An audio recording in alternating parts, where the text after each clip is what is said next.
So turkey is always the center of the meal at Thanksgiving, but it can also be the one thing that causes us the most stress.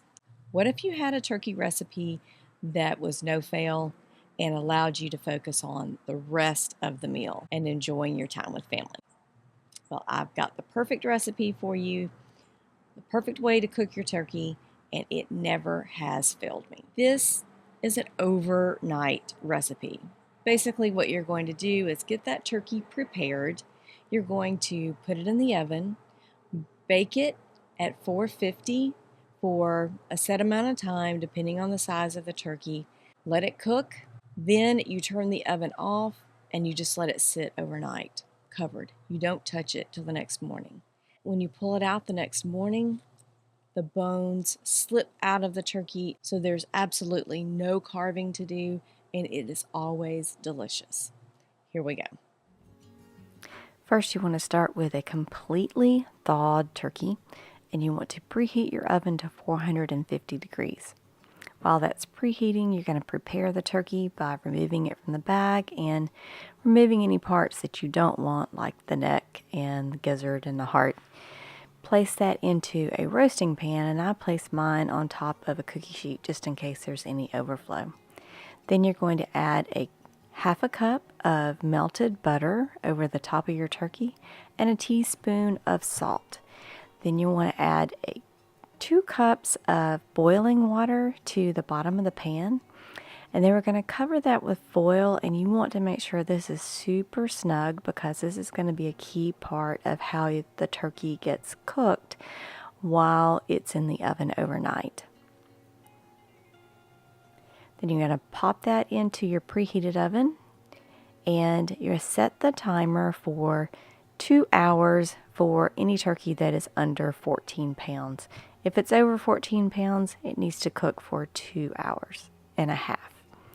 Then when the timer goes off, you're going to simply leave that in the oven until the next morning. Then the next morning you can start to debone, and just look at how easy these bones just slide out of the turkey. You can pull all that apart. You could serve it up on your platter if it's actually Thanksgiving, or I'm placing mine in a covered casserole dish so I can just have it stored and set in the refrigerator for the next couple of days. The whole breast halves just pop off of this. It is so easy.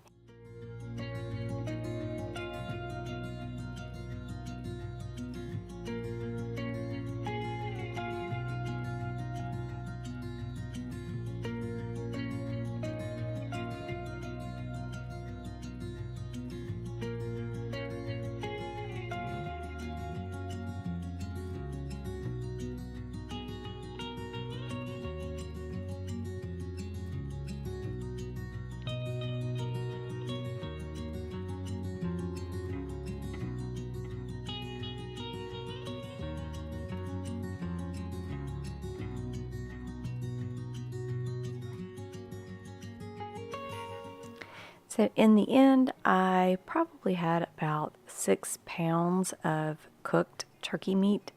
That's with the breast and all of the dark meat.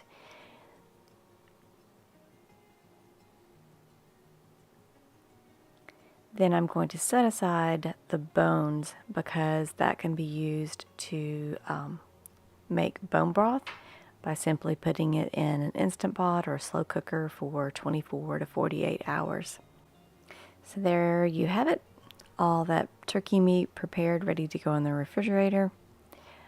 3 jars of turkey drippings and the bones for making bone broth. There you have it, friends. It is as simple as that. And because this is so simple, I'm going to encourage you to try this for your Thanksgiving meal. When you see how good it is, I then want to encourage you to go the week after Thanksgiving and buy up several turkeys when they're marked down to 49 cents a pound, because that often happens at the grocery stores near us. And keep on hand a couple of turkeys in your freezer for events throughout the year where you have a big crowd to feed. When you can take $10 worth of meat and feed a crowd of 20, then that's a really good deal on protein. So trust me on this recipe, give it a try, and I promise you, you're going to enjoy making all the other sides without the stress of trying to figure out if that turkey is done or not. Hope that blesses you, and we will catch you guys on the next video.